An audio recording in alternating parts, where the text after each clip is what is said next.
Salam sejahtera, terima kasih Tan Sri Loh Ken Chuan dan seluruh jawatankuasa ke atas kejayaan Mesyuarat Agung tahun ini.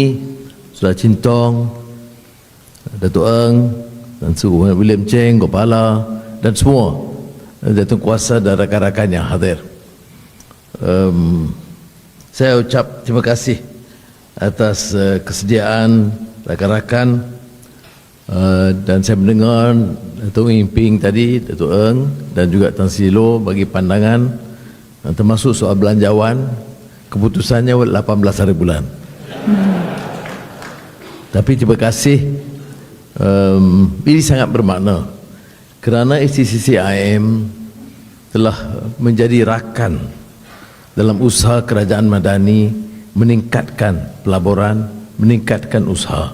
Dan ini saya nyatakan dengan penuh ikhlas bagi pihak rakan-rakan kabinet dan pimpinan. Pertama, sudah lihat umpamanya WCEM, ya, persidangan usahawan sedunia yang merancakkan, ya, kehangatan pelabur-pelabur seluruh dunia bertumpu ke Malaysia, dan program yang rakan-rakan atur itu sangat baik kerana memperkenalkan Malaysia, membincangkan soal ekonomi masa depan termasuk AI, digital, membawa tokoh-tokoh paling terkenal di dunia untuk membahas supaya dapat dihadam, difahami oleh rakan-rakan di sini. Kemudian mengajak mereka merantau ke kawasan negeri-negeri berdekatan supaya juga kenal Malaysia dan tertarik untuk melabur dalam negara ini. Kedua, sebenarnya sudah tahu saya baru pulang dari Laos, Vientiane, mengambil alih kepengurusian ASEAN untuk 2025. Tentunya kesempatan itu bertemu dengan beberapa pemimpin dunia. Ya. Bila bertemu Premier Lee Chiang, terus dia sebut tentang lawatan ke Malaysia, sambutan diberikan oleh rakan-rakan di sini, termasuk anjuran makan tengah hari Tan Sri Loh, terima kasih banyak. Dan dia sebut kepada saya bagaimana dia merasa bahawa semangat rakyat yang bersahabat rapat dengan Malaysia, dan dia minta saya hadir ke Shanghai dan Beijing bulan depan untuk menemui beliau dan juga Presiden Xi Jinping. Saya masa itu saya ingat saya tidak akan hadir kerana lawatan APEC di Peru dan lawatan rasmi ke Mesir, dan saya nak tumpu di sini. Tapi bila disebut please come Prime Minister, because I'm meeting you, we'll have a private meeting and President Xi Jinping also wants to meet you. Jadi saya nak kata no, dah tak boleh dah. Jadi tapi ini menunjukkan kehangatan persahabatan, dan ini penting, ya. Padahal kita ambil sikap terbuka. Sudah tahu saya jumpa Secretary of State Setiausaha Negara Anthony Blinken, mesyuarat yang penting dengan beliau, dan saya ucap terima kasih kerana pelaburan daripada syarikat-syarikat digital, data center, AI yang besar. Tentunya kerana kejayaan kerajaan, kerana MITI dan peranan-peranan kementerian dan menteri-menteri kita yang lain. Tetapi dalam perbincangan itu beliau menyatakan yes, Malaysia menjadi destinasi pelaburan dan tarikan yang penting. Dan dia sebut umpamanya beratus bilion pelaburan dari Amerika Syarikat ke Malaysia. Walaupun, ya, kita tahu pendirian saya dalam soal Gaza, dalam soal hubungan saya dengan negara China, ataupun saya ke Vladivostok menemui Presiden Putin, itu pendirian kita kerana Malaysia mau maju, berkawan dengan semua, tetapi kita bebas. Negara ini negara merdeka dan bebas, dan kita buat keputusan untuk berdagang dengan semua negara, dan sebab itu kita bersahabat dengan semua. Tidak ada negara yang boleh arah kita. Dan ini saya rasa sebab apa? Sebab masyarakat kita dan negara kita, pelbagai kaum, pelbagai negara bersatu, dan kita punya kerajaan yang kuat hari ini. Jadi saya ucap sekali lagi terima kasih kepada saudara. Saya jumpa juga dengan Perdana Menteri India, Australia, Kanada, yang memberikan perhatian yang baik, dan saya percaya akhir tahun ini dan mulai tahun depan Malaysia akan jadi perhatian dunia. Sebab itu peranan saudara, dan saya minta ACCIM dan Dewan Perniagaan Malaysia beri kerjasama sepenuh. Kita ada umpamanya bulan Mei persidangan ASEAN GCC, negara Arab pertama kali datang ke Asia.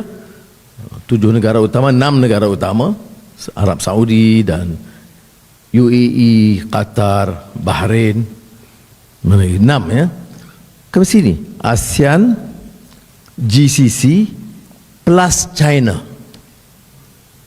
Kemudian akhir tahun kita ada negara pertemuan ASEAN Amerika Syarikat, ASEAN China, ASEAN Korea, ASEAN Jepun, ASEAN Eropah, India, Australia, New Zealand ya. Dan ini akan memberikan tumpuan perhatian, dan saya minta kerjasama saudara ya, kerana ini tumpuan kita apa? Ya, diplomasi, orang hormat negara kita, Malaysia harum, tetapi utamanya ekonomi. Utamanya apa? Perdagangan, pelaburan, perniagaan, peluang bagi rakyat Malaysia, peluang bagi syarikat Malaysia, dan peluang bagi rakyat Malaysia. Sebab itu saya tekankan hal ini, kerana kejayaan ini bukan kejayaan kerajaan semata-mata, Jemaah Menteri, tapi juga dengan penjawat awam ya, dan sektor swasta. Umpamanya hari Jumaat kita ada belanjawan. Jadi selalunya bila hari belanjawan, pagi itu baru ada mesyuarat Jemaah Menteri. Tapi setelah bincang dengan Menteri Luar, Menteri MITI, saya putuskan untuk buat mesyuarat khas pada hari Rabu.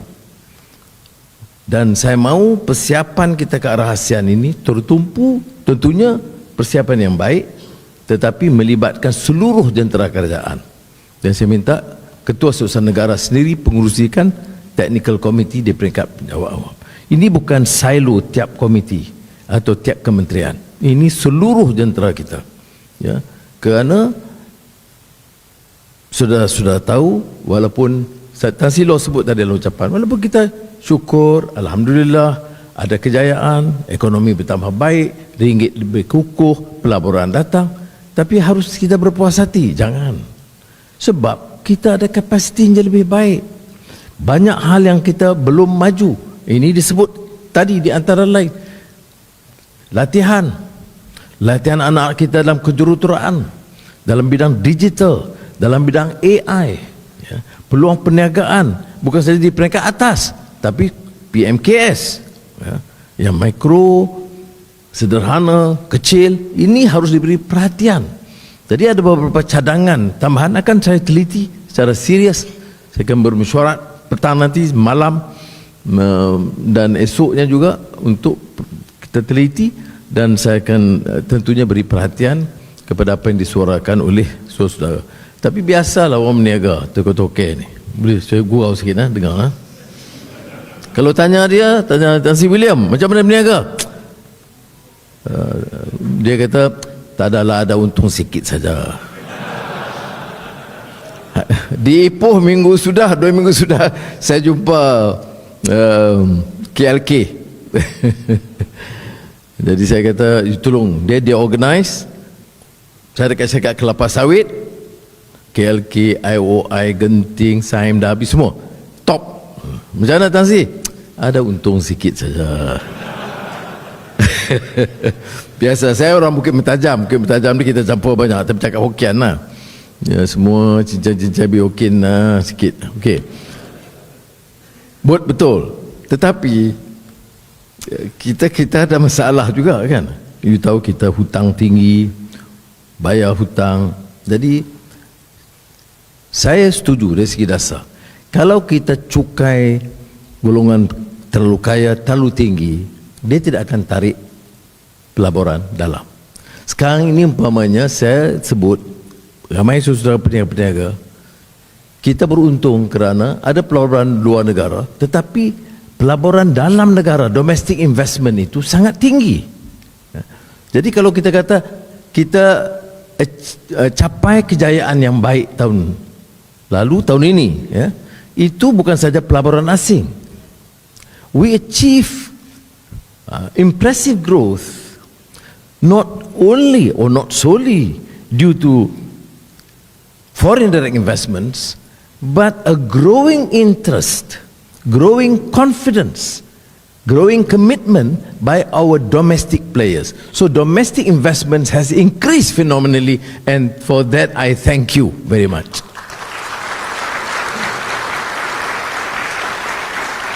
Of course, following that, you say if there is an impressive investments from domestic, then I should not discourage you.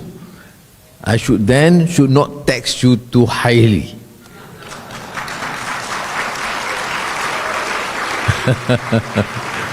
But you want to proceed, make sure there is peace, there is order, there is fairness, there is justice, I must tax a little.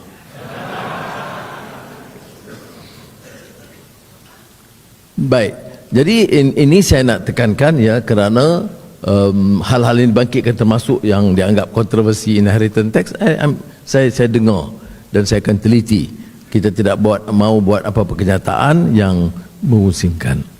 Tapi yang satu hal lain ialah tentang selain daripada perniagaan dan peluang-peluang, dan SMEs atau PMKS itu akan diberikan tumpuan khas dalam belanjawan seperti juga dalam kerangka ekonomi madani. Kita juga akan pastikan kelemahan-kelemahan dalam pentadbiran. KSN yang baru kita lantik nampak berikan tekanan yang sangat kuat. Saya sendiri pantau kesihatan. Tiap kali umpamanya ke hospital, tentulah 2-3 kali sehari sekarang ni kerana Azizah tidak sihat, saya tanya pekerja yang jaga, tinggal di mana, sewa berapa bayar, ada rumah atau tidak. Kemudian tanya jururawat, gaji bagaimana, tinggal di mana, bagaimana persekolahan anak-anak, ya. Jumpa guru, jumpa bukan guru syarikat yang buat permohonan pendaftaran, berapa orang kena jumpa, berapa lama kena tunggu, berapa kos lesen. Jumpa pegawai bandaraya, ada perubahan tidak tahun 2 tahun lalu dengan sekarang, berapa orang kena berjumpa, berapa jabatan kena jumpa sebelum dapat lesen. Semua ini bila kita dengar belum memuaskan, ya. Walaupun ada perubahan, masih ada kebocoran. Sebab itu sudah lihat umpamanya SPRM saban hari tangkap kerana peristiwa rasuah tu ada. Bila rasuah itu kos perniagaan meningkat.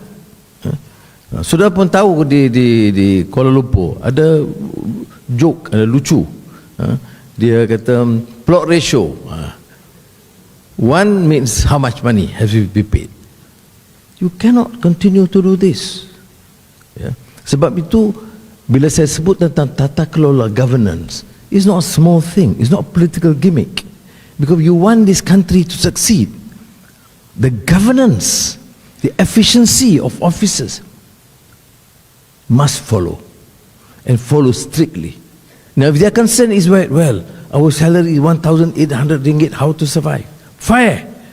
I do the maximum, as you know. Unprecedented. Why?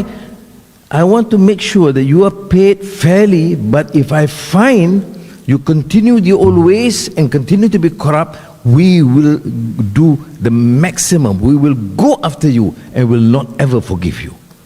Because we are going.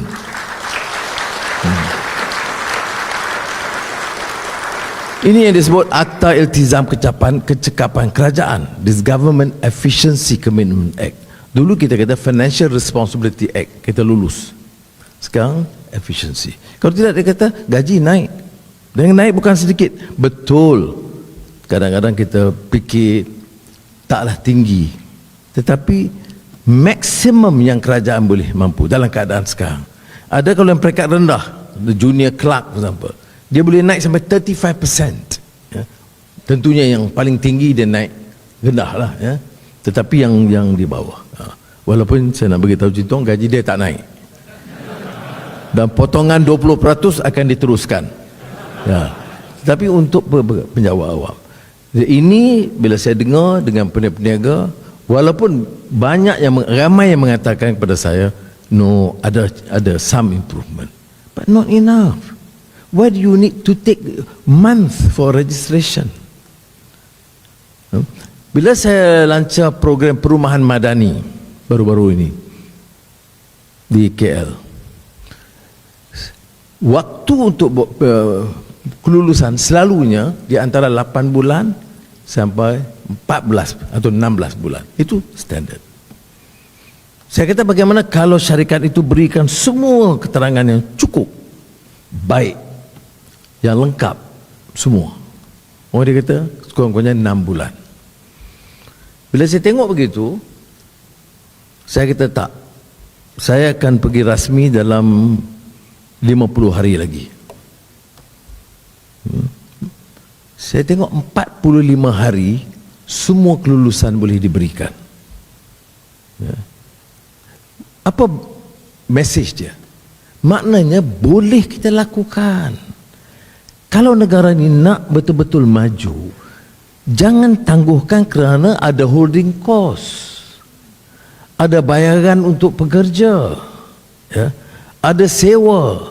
Ini yang tak perlu. Jadi kita boleh kurangkan jutaan ringgit kalau kita jalankan tugas secara lebih cekap. Jadi saya telah buktikan bahawa boleh kita mulakan dalam dan peroleh kelulusan dalam masa 45 hari. Ya. Tapi syarat dia cekap. Dan ini cabaran bagi saya. Ini tanggungjawab saya bersama negara-negara jemaah menteri. Ya. Kerana untuk mengingatkan mereka, kerana keadaan sekarang, bukan saya nak sebut sebab saya kebetulan mengetuai kerajaan, tapi sudah pergi mana-mana orang melihat pada Malaysia sekarang. Tan Sri Loh sebut tadi umpamanya, orang lihat ada perubahan. You know? Dia tengok tumpu semiconductor hub for the region. Yeah. Data center, yang AI baru-baru ni, ya, Google, Microsoft, Amazon, AWS, orang datang tumpu dan datang tokoh-tokoh utama mereka bincang untuk meningkatkan. Jadi dalam bidang-bidang tertentu kita nampak lebih cekap. Tapi dalam bidang-bidang biasa orang masih tanya, walaupun ada perubahan, immigration, JPJ, ya, dan syarikat-syarikat kerajaan. Baru-baru ini sudah tahu, saya sergah. Kita menteri kalau nak keluar, saya nak beritahu, kena dapat kelulusan Menteri Kewangan dan Jemaah Menteri. Kalau kena nak bawa 4 staff, saya kata tak payah, 2 orang cukup. Kedutaan ada. Ada yang kata kalau kita nak pergi tak penting, tak payah, menteri lain boleh cover. Saya akan pergi ke Mesir, ada perjanjian pendidikan, tak apa, menteri luar cover, boleh sign.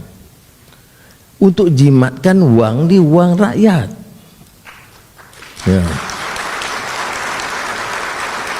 Tetapi bulan lalu saya dengar ada satu pesta, pameran di Berlin, prasarana dan 1-2 wakil lagi, 68 orang nak pergi.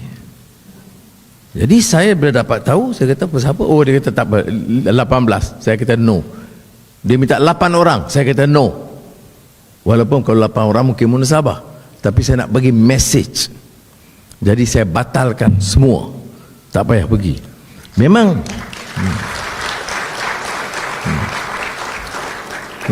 mungkin mereka marah, dah siap dah tempah tiket, tempah hotel, dah bagi tahu isteri dah. Ya, tapi saya kata, kalau kita nak betul-betul selamatkan negara saudara, apakah ini popular? Tak popular. Orang-orang yang terlibat itu ada keluarga dia. Ya.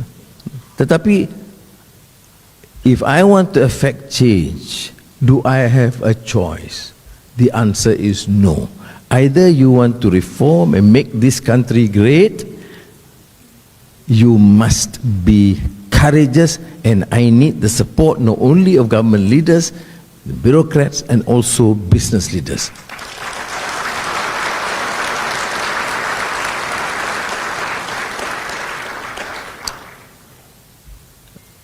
sudah tengok penyasaran subsidi. Ini penting sebab mana ada negara di dunia, yang saya tahu di Asia tidak ada negara yang beri subsidi sebanyak di Malaysia. Ya. Tan Sri Luar pakai Mercedes besar, tapi ada subsidi minyak. So kalau saya tarik subsidi, kita tak naikkan kos tak, kita tarik subsidi je. Subsidi untuk hanya orang miskin. Dia tak komplain. Belum komplain lagi lah. Jadi penyasaran subsidi diesel. Tapi kalau pelaksanaannya ada sedikit masalah, kita ubah soal. Saya tidak mengatakan dia perfect. Where we need to make the necessary adjustment, we will do. But the waste cannot continue. Look at the issue of chicken. How much is general handout through subsidy every year? Is 1.2 billion ringgit. We have withdrawn that. No, we have not seen an increase the price of chicken. Yeah. Because if we continue to give subsidy like this, and it does not even benefit the poor, that is why I have an issue about GST. I agree. It is the most transparent, efficient system. All the big companies want GST. Okay? But please remember, I said yes, but let the level of income, the threshold, rise first. Give some time. Push the economy forward. Because you implement GST now means you get everybody to pay. I mean, this is my political philosophy, my conscience. Is it efficient? Yes. Is it transparent? Yes. Will the government get more revenue? Yes. But who are you taxing? Everyone. The rich? Yes. The poor? Yes. I can't. So what is my view? I said, look, give some time. Give a few years. Make sure that the threshold, the level of income increases. 3,000, 4,000 ringgit minimum. Then we can gradually adjust this policy. Countries that have implemented GST normally, including our neighbors, have got the level of income risen first. So that is the only issue that I have. I understand the issue. I've studied for decades. You know, the first time that we talked about GST was when I was finance minister. And what was my statement? The most efficient, transparent system that would be advantageous to the government in terms of revenue collection. But what was my answer then in the 1990s? Give some time. Push the economy forward. Stop this rot of corruption, of people taking advantage through their political office. One party can get 200-300 million direct cash into the party. Individuals can buy properties in London, in New York, in Australia. I mean, you are a businessman, do whatever you like with your money. But if I'm a politician, I want to become prime minister, what? To serve the people, and suddenly I start stealing billions, I can't do that. But that's precisely the point. And therefore, we have to make sure we act and stop this rot. I don't need to ask you, you all know the system. Yeah. You are part of it. I mean, the sense that you have to survive. But I'm appealing to you, I want to stop this. I want to stop this. You know?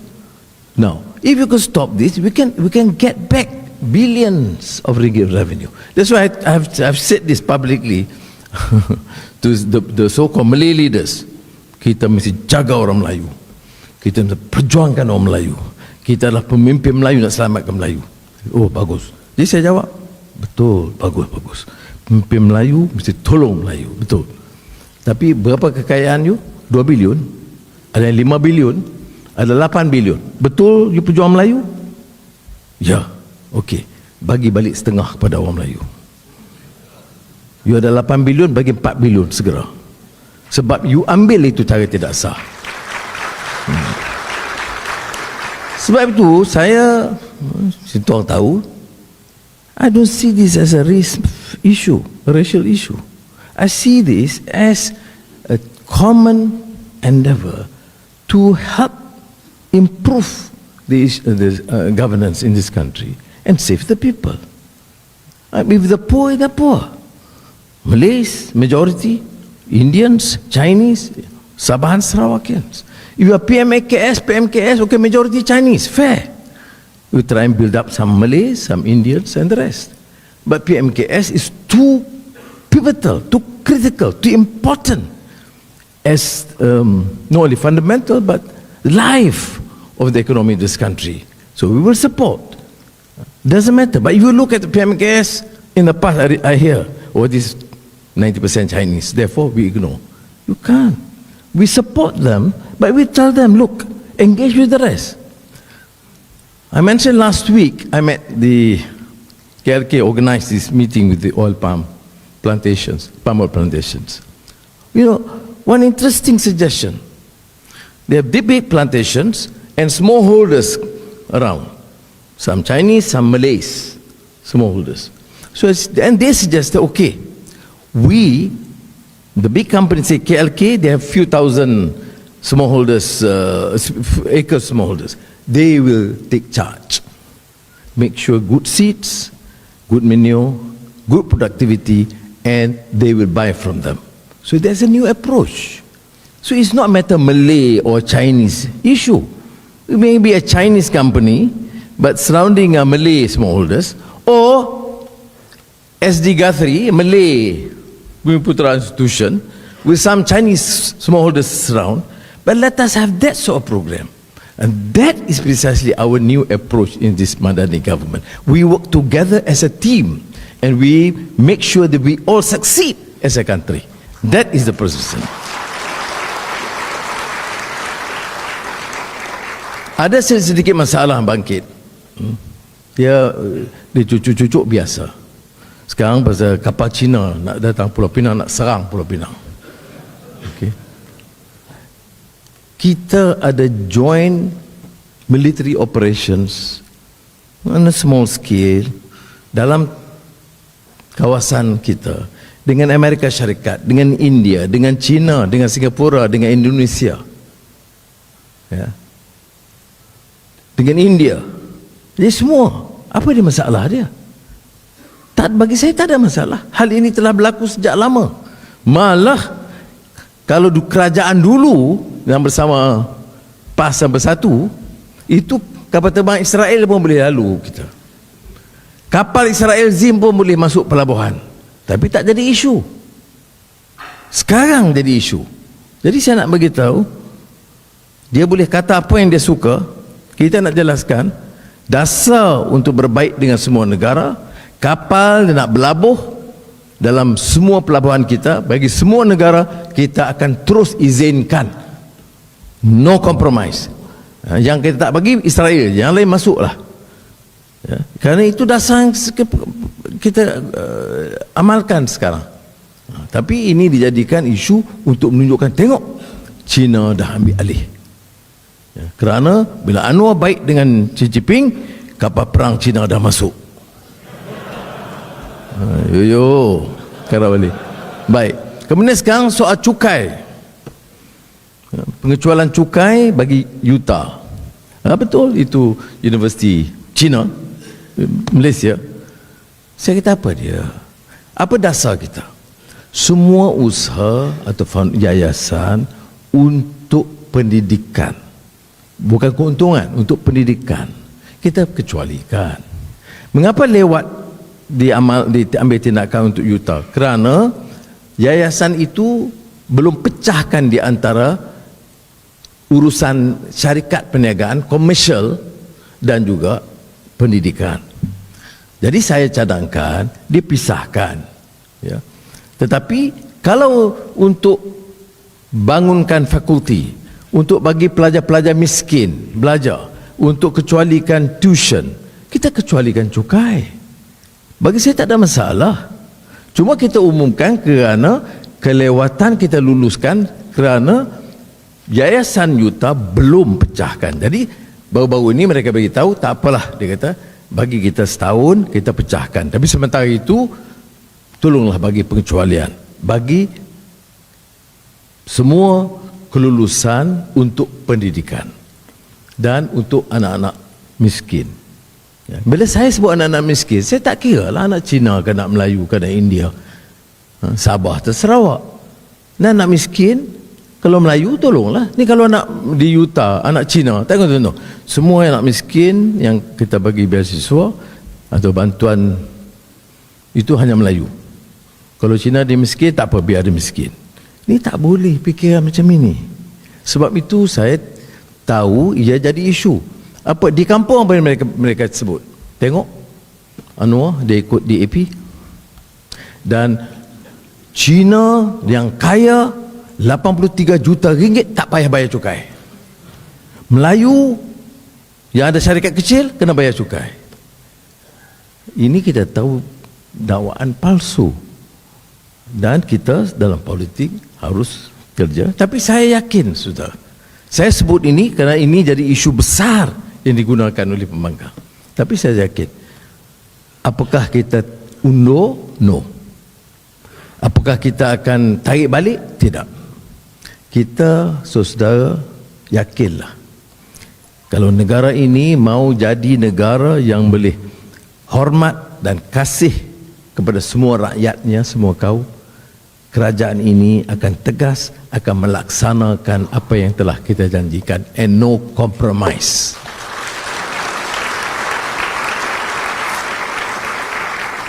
Saya cuma nak jelaskan dua contoh ini untuk berikan kefahaman. Minta maaf kerana sikap panjang sikit, because saya dengar ACCCI pun saya agak seronok, excited sikit.